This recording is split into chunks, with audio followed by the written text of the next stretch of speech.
Somewhere in your company's sustainability report, there is a number that was never actually verified by anyone with the power to say no. It is called a carbon credit, and right now the world is spending more than $2 billion a year buying them. Disney has bought them, Shell has bought them, Gucci has bought them, and so has your competitor. But a 9-month investigation by The Guardian, the German newspaper Die Zeit, and the investigative outlet Source Material found that more than 90% of the rainforest credits from the world's largest certifier were likely worthless. Not low quality, worthless, meaning they represented carbon reductions that never actually happened. In Zimbabwe, a single project sold 27 million credits to Nestlé, Volkswagen, and Gucci, and the certifier that approved it later admitted 57% of those credits were issued in excess. In Brazil, federal police charged 31 people in a fraud scheme that used fake paperwork to invent carbon credits out of forests that was never actually protected. And in boardrooms across the EU, the US, and the UK, compliance officers are now being asked a question they cannot easily answer. Can you prove the offset you bought was real? This is not a story about tree huggers versus oil companies. This is a story about a multi-billion-dollar market with almost no independent verification, run by the same people who profit when it grows. If your company has ever bought a carbon credit, marketed a carbon neutral claim, or put an offset number in an ESG report, this video is about the paper trail regulators are now starting to pull. In theory, a carbon credit is simple. A project, say a protected rainforest or a wind farm or a cook stove program, reduces or removes 1 metric ton of carbon dioxide from the atmosphere. That reduction gets verified, registered, and turned into a tradable credit. A company that still emits carbon buys that credit and, on paper, cancels out its own pollution. It is an elegant idea. Pay for the emissions you cannot yet eliminate and fund conservation or clean energy at the same time.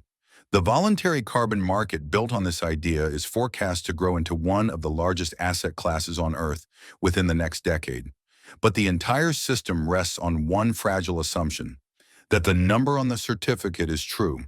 And that assumption is where this story breaks down. Here's the part almost nobody outside the industry understands. The companies that verify carbon credits are paid by the same developers whose projects they are verifying. It is called the issuer pays model, and it is the same conflict of interest that helped cause the 2008 financial crisis, when ratings agencies were paid by the banks whose bonds they rated.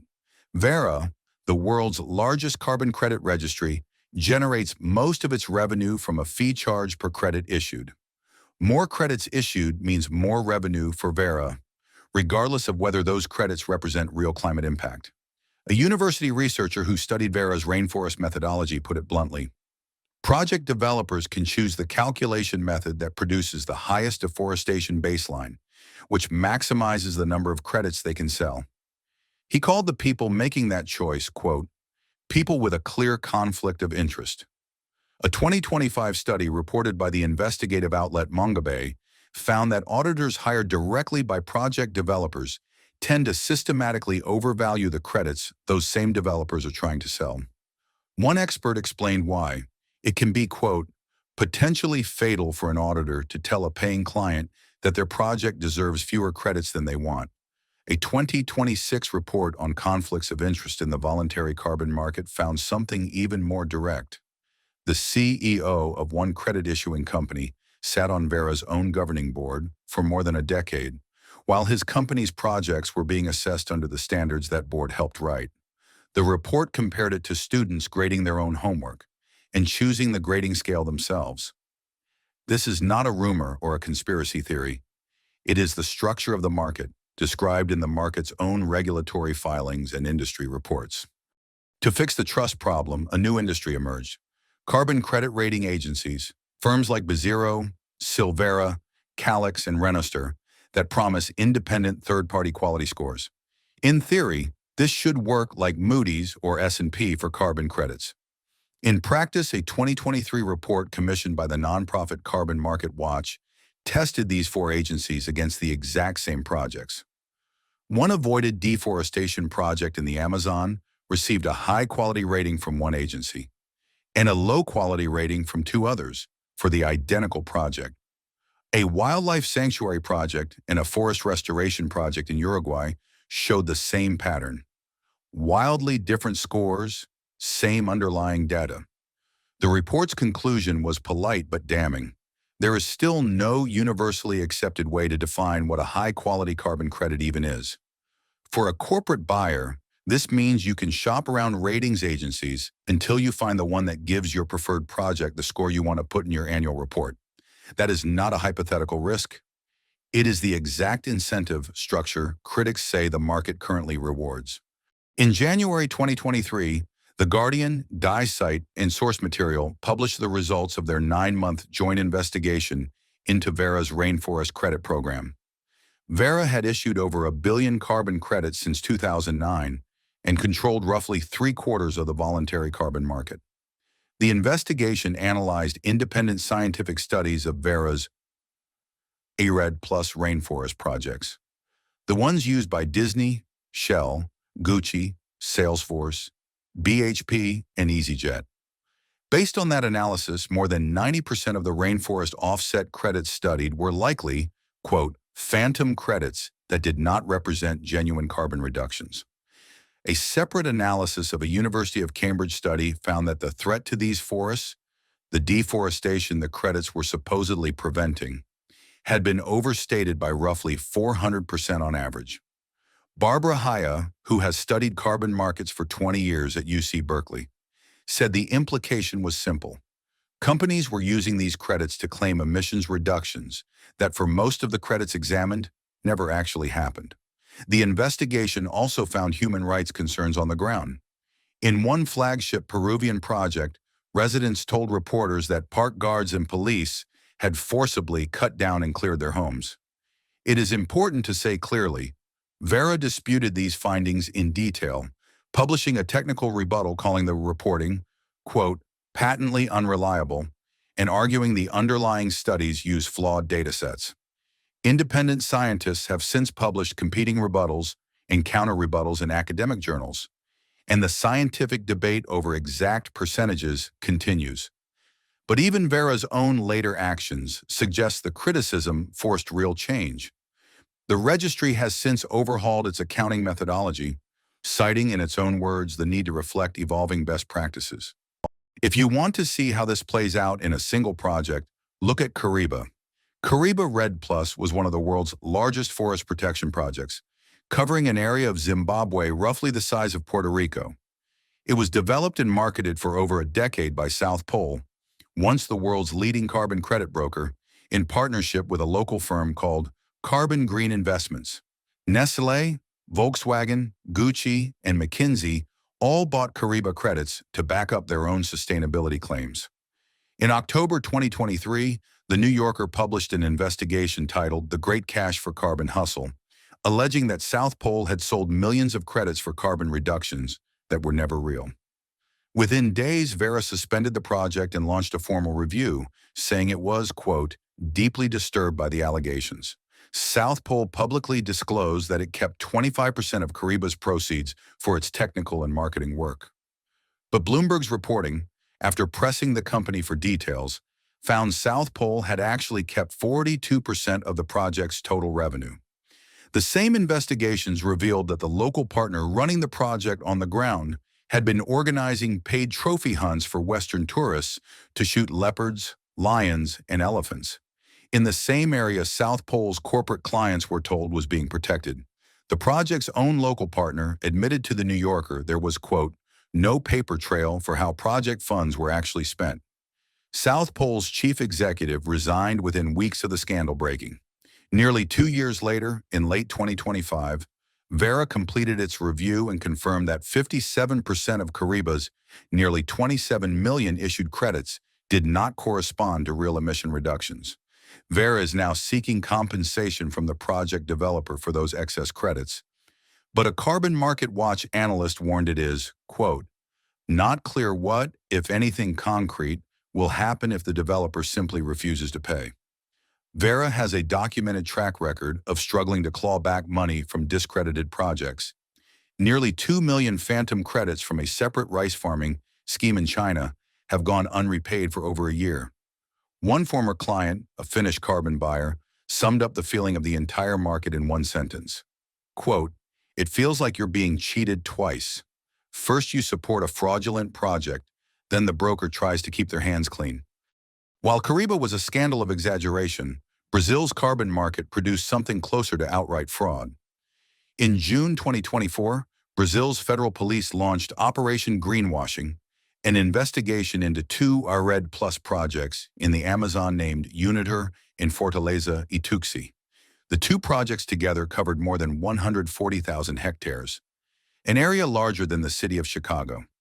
Investigators working from an original report by the journalism outlet Mongabai found a serious mismatch between the timber volumes these projects declared and what satellite imagery actually showed was being logged. By 2025, Brazilian police had charged 31 people in connection with an alleged fraud worth roughly 180 million reais. According to police, the suspects used falsified documents to register land, some of it belonging to the Brazilian federal government, as privately protected forest to inflate the number of hectares supposedly being preserved. The goal, prosecutors allege, was to generate carbon credits for forest that was never actually at the level of risk the paperwork claimed. Federal police say the same project areas were simultaneously being used to launder timber that had been illegally logged from other deforested land nearby. In other words, allegedly selling credits for saving a forest, while allegedly laundering wood cut from a different forest through the same paperwork.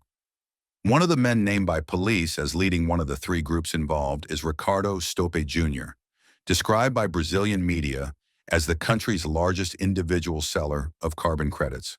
According to Mongabai's reporting, Stope had sold carbon credits to major global companies including Nestlé, Toshiba, Spotify, Boeing, and PwC, and had spoken at climate conferences including COP28 in Dubai promoting his business model. It is important to note these are criminal charges, not convictions. The case is ongoing, and the accused are entitled to due process. But the pattern investigators describe, falsified land documents, inflated preservation claims, and credits sold to blue-chip global brands, is exactly the failure mode critics of the issuer pays system have been warning about for years.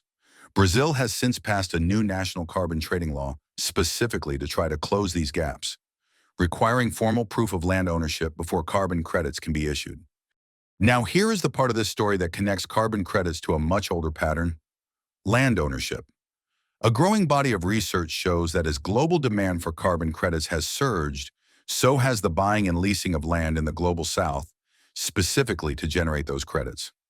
A 2024 dataset published by the food sovereignty group Grain identified carbon plantation and tree planting deals covering more than 9 million hectares across 52 countries since 2016. Nearly half of that land area is in Africa, the single most affected region in the dataset. These deals typically bind local communities or lock up land use for 20 years or more, in exchange for a share of future carbon credit revenue that Grain's researchers found is often calculated only after the developer's own costs are deducted first. In Uganda, Grain's report documents a case where the government and a British forestry company forcibly evicted more than 20,000 people from their homes to clear land for a carbon offset tree plantation. In a separate Ugandan project, farmers told Swedish investigative journalists that fast-growing trees planted for a hamburger chain's carbon offsets took over their fields, consuming the sunlight, water, and nutrients they needed for their own crops.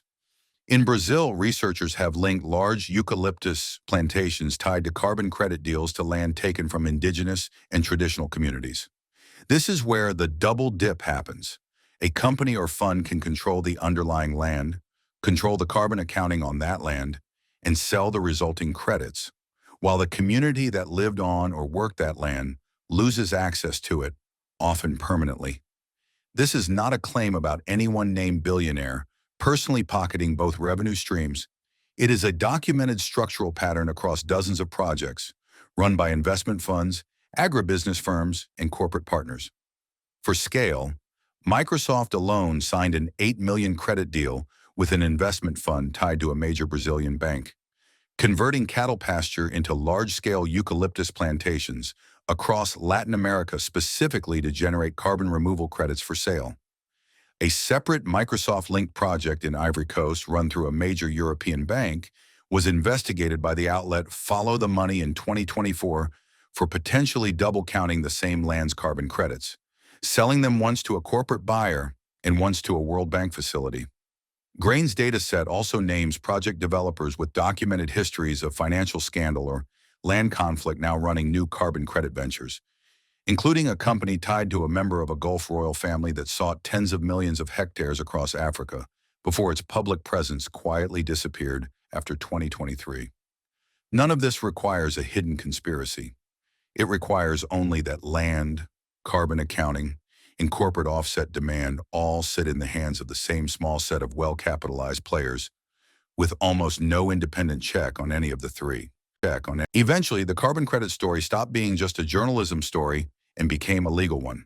In May 2023, a Delta Airlines customer named Mayana Baron filed a class action lawsuit alleging that Delta's marketing claim of being, quote, the world's first carbon-neutral airline was false and misleading. The lawsuit alleged Delta had spent $137 million on carbon offsets to cover 27 million metric tons of emissions, roughly $5 per ton, a price experts described as, quote, the junk end of the market. The complaint specifically cited the Guardian's Vera investigation and a separate 2021 EU study finding that 85% of offsets reviewed failed to actually reduce emissions. Delta moved to dismiss the case, arguing federal airline law preempted the claims. In 2025, a federal court in California partially denied that motion, allowing the plaintiff's claim under California consumer protection law to proceed, specifically because she had adequately alleged that Delta's offset vendor certifications were based on inaccurate projections. That is a critical legal detail for any compliance officer watching this. A U.S. federal court has already ruled that a carbon-neutral marketing claim built on offset purchases can survive a motion to dismiss. Delta is not alone. Airlines and consumer brands including KLM, Total Energies, and Danone have all faced similar greenwashing litigation in the past 3 years over offset-backed climate claims. For an ESG investor or general counsel, the message from these cases is not subtle. Buying a credit does not automatically buy you legal cover for the claim you built on top of it. Regulators on both sides of the Atlantic have been watching the same headlines you just heard, and they are responding. In the European Union, the Empowering Consumers for the Green Transition Directive, sometimes shortened to the Greenwashing Directive, becomes enforceable across all member states on the 27th of September, 2026. Under that law, companies will be banned from advertising a product as climate neutral if that claim rests purely on purchased carbon offsets rather than genuine emissions reductions. Generic, unsubstantiated terms like eco-friendly or green, used without specific verifiable metrics, will also become illegal in consumer-facing marketing across the EU. The European Commission's own guidance is explicit. There will be no further transition period for existing claims and packaging still in circulation after that date.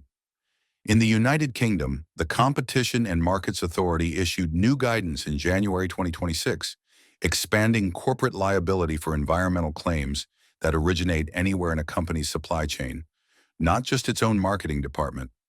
The separate, more ambitious EU Green Claims Directive, which would have required third-party verification for all environmental claims, was paused by the European Commission in June 2025 after political disputes over the burden on small businesses. But every lawyer covering this space has said the same thing. The pause does not mean the pressure has gone away.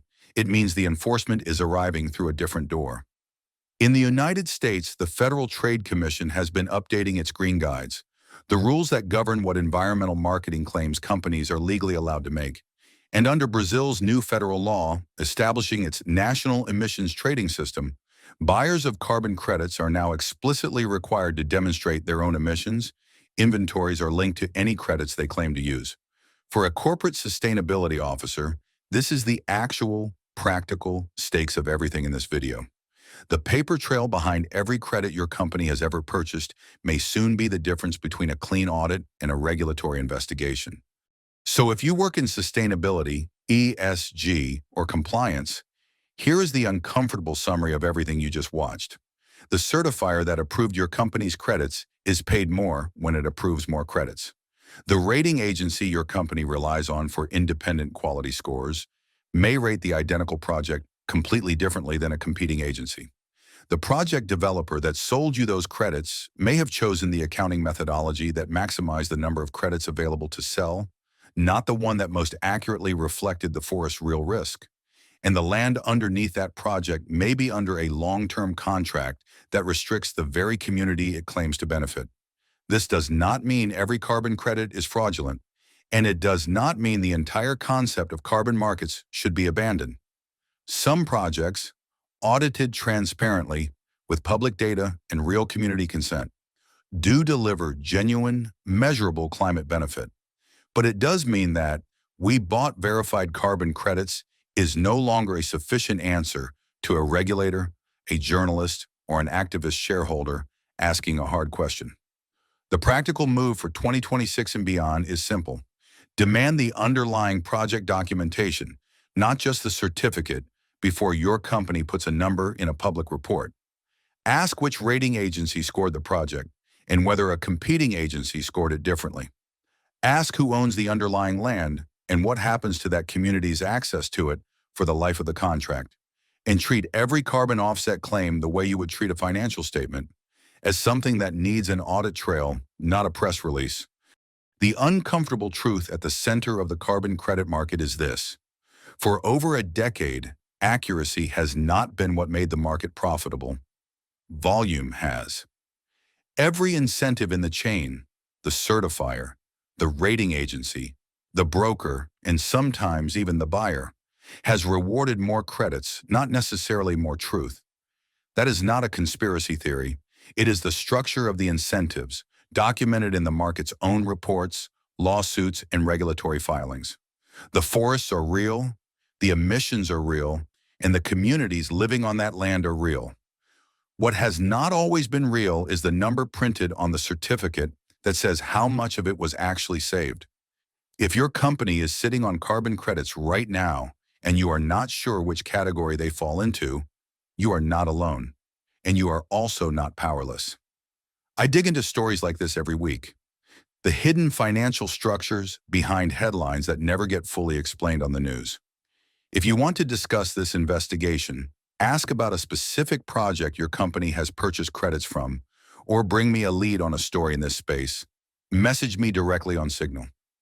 My username is thebusinessarchitect123.43. That's on Signal, not any other platform. So please make sure you're messaging the right account. Subscribe to The Business Architect if you want to keep seeing where the money and the power in these systems actually go.